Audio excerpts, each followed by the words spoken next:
Dear student, हम आपके लिए जो प्रश्न है उसमें हम आपके लिए 13वां प्रश्न करवा चुके थे, यानी 13 प्रश्न आपके लिए करवा चुके थे। अब हम आपके लिए 14वां प्रश्न जो है उसको कराने जा रहे हैं। तो हमारा जो 14वां प्रश्न है वो क्या कह रहा है?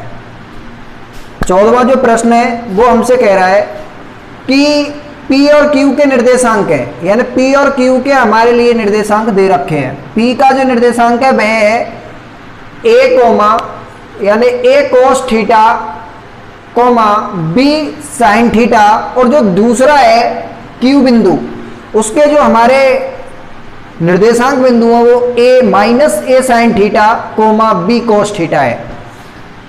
आगे कह रखा है कि सिद्ध करना है हमें OP square plus OQ square बराबर A square plus B square, अर्थात यदि मैं O और P स्क्वायर और O और Q स्क्वायर इन दोनों के मानों को जोड़ दूं तो उसके बाद मुझे A square plus B square लाना है।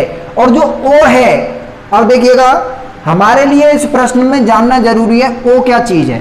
तो O जरूरी है, तो O जो है ना वो है मूल बिंदु, इसमें दे रखा है मूल बिंदु। और हम सभी जानते हैं जब मैंने आपके लिए प्रश्नावली 9 शुरू करवाई थी तो आपके लिए बताया था कि जो O होता है वह मूल बिंदु होता है और मूल बिंदु के निर्देशांक हमेशा 0,0 ही होते हैं। मूल बिंदु पर यानी जो मूल बिंदु होता है उस पर x का मान होगा वह भी 0 होगा और y का जो मान है वह भी 0 होगा। हमें यह सिद्ध करना है कि OP अर्थात मूल बिंदु से P बिंदु तक की दूरी, मूल बिंदु ध्यान से देखना है कि कोई भी जो बिंदु है वो मूल बिंदु इस तरह से जो x और y अक्ष जो कोऑर्डिनेट होते हैं इस तरह से होते हैं। मूल बिंदु से P बिंदु की दूरी जो होगी उस दूरी का वर्ग।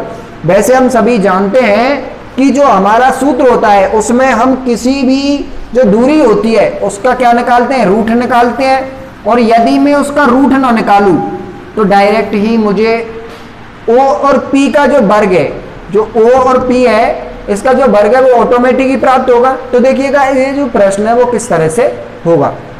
सबसे पहले हमें OP निकालने की जरूरत है। सबसे पहले हमें क्या निकालने की जरूरत होगी? OP। अब इस OP को किस प्रकार से निकालेंगे? तो देखो OP जो है ना उसको निकालने के लिए हमें O और P के मध्य, देखिएगा O बिंदु के निर्देशांक, O बिंदु के निर्देशांक, जो O बिंदु है उसके निर्देशांक होंगे 0,0। P बिंदु के जो है वो हमारे लिए दे रखे हैं, P बिंदु के जो है वो हमारे लिए दे रखे हैं। तो हमें निकालना है OP। यदि मैं OP के लिए सूत्र लिखूं तो OP के लिए सूत्र लिखूंगा तो x2 माइनस x1 का whole square plus y2 minus y1 का होल स्क्वायर का दूरी सूत्र पर ऑब्लिक अर्थात रूट लगाऊंगा। यदि और मुझे निकालना क्या है? OP square. तो क्यों ना मैं इस रूट को यहीं से हटा देता हूं इस तरह से, और जब हटा दिया तो ये मेरा आ गया OP का स्क्वायर बराबर, अर्थात OP का स्क्वायर निकालने के लिए मैंने सूत्र में थोड़ा सा करेक्शन किया है और इस करेक्शन को करने के बाद x2 माइनस x1 का whole square plus y2 minus y1 का होल स्क्वायर। तो हमें मान रखना है OP स्क्वायर बराबर x2 जो है OP निकालना है मुझे, और OP जब मैं निकालूंगा तो सबसे पहले मैं लिखूंगा A cos थीटा, x2 का मान हो गया x1 जो है वह मैं क्या ले लेता हूं 0 का स्क्वायर प्लस y2 जो है वो हो गया B sin थीटा माइनस 0 का होल स्क्वायर। फिर आगे हल करना है हमें OP का स्क्वायर, इसको हल करना है तो देखिएगा A square cos square theta minus 0 घटने से कोई भी मतलब नहीं निकलेगा, क्योंकि जो 0 है उसको किसी भी संख्या से घटाने पर उसका मान यूं का त्यों ही रहता है। और जो B है इसका भी इसी तरह से B square sine square theta दोबारा से देख लीजिएगा, कुछ नहीं किया है, मैंने x1 का मान रखा है, x1 मैंने जो माना है वो a, x2 जो मैंने माना है वो a cos थीटा और y2 मैंने माना है b sin थीटा, y2 मान लिया। और इसके बाद मैंने जो जीरो है, मूल बिंदु जो है उसको मैंने माना है, मैं ये कह सकता हूं जो मूल बिंदु है उसको x1 माना है और मूल बिंदु का y का जो निर्देशांक है उसे y1 माना है। और इस सूत्र में रख करके मेरी जो टर्म आई वो इस प्रकार की टर्म आ गई और इस टर्म को मैंने समीकरण नंबर 1 दे दिया। हमारा OP स्क्वायर निकल के आया। अब देखिएगा इसी तरह से हम निकालेंगे, अब हमें OP स्क्वायर चाहिए, इसी तरह से OQ स्क्वायर चाहिए। तो OQ स्क्वायर देखिए, जो O और Q स्क्वायर है इसको मैं किस प्रकार से हल करूंगा, तो इसी तरह से मुझे जो OQ है उसके निर्देशांक लेने हैं और Q के जब मैं निर्देशांक लूंगा तो किस तरह से देखिएगा, x2 माइनस x1 का whole square plus y2 minus y1 का होल स्क्वायर होगा। डायरेक्ट मान रख दें, मान रखा तो x2 मेरा हो गया minus a sine theta minus 0 का वर्ग plus b cos theta minus 0 का वर्ग। इस तरह से OQ स्क्वायर निकल के आया।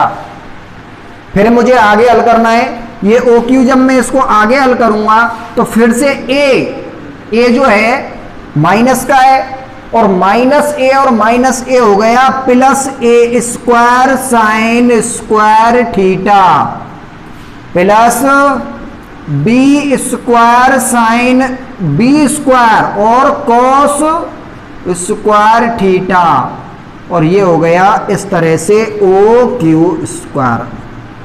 तो देखिएगा इसको मैं समीकरण नंबर 2 डाल देता हूं। मुझे सिद्ध करना है OQ square OP square plus OQ square बराबर ये लेके आना है, यही लाना है। मैंने O और P का मान OP स्क्वायर का मान निकाल लिया, OQ स्क्वायर का मान निकाल लिया, OP स्क्वायर का मान समीकरण 1 में डाल दिया है, OQ स्क्वायर का मान समीकरण 2 डाल दिया। अब मुझे ये जोड़ना है, अर्थात समीकरण 1 और 2 को मैं जोड़ दूं तो मेरे लिए ये मिलेगा। तो देखो किस तरह से समीकरण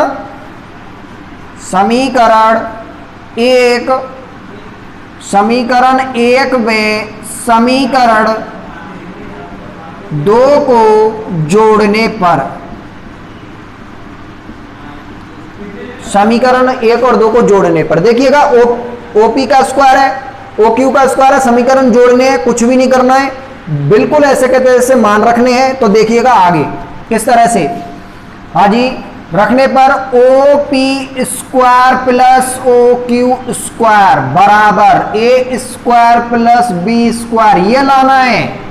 तो देखिएगा अब मैं इनको जोड़ रहा हूं और लिख रहा हूं जोड़ करके, A square cos square theta plus B square sine square theta.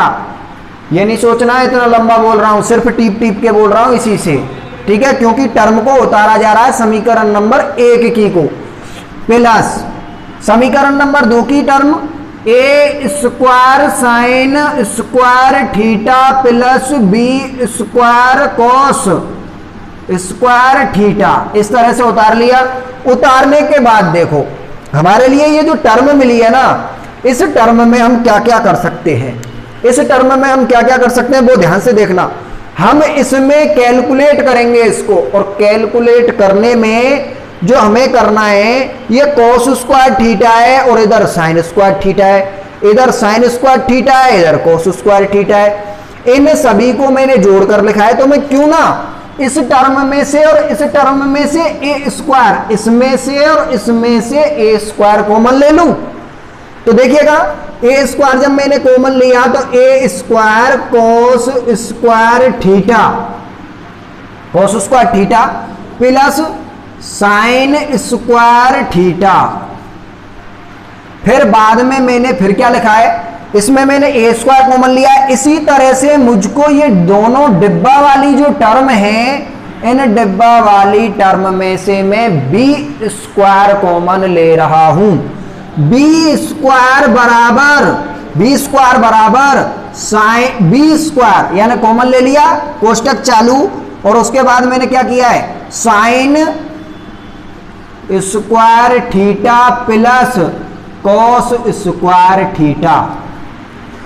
A common ले लिया, ए स्क्वायर कॉमन ले लिया, बी स्क्वायर कॉमन ले लिया, और उसके बाद मैंने cos square theta plus sine square theta और sine square theta plus cos square theta, जो टर्म शेष बची है उनको ऐसे के तैसे ही लिख लिया है। अब देखिएगा आगे, हम सभी जानते हैं, और जो हमने प्रश्नावली ट्रिग्नोमेट्री की उससे पहले की है, उसमें हमने एक शर्त पढ़ी थी और सूत्र पढ़ा था कि साइन स्क्वायर थीटा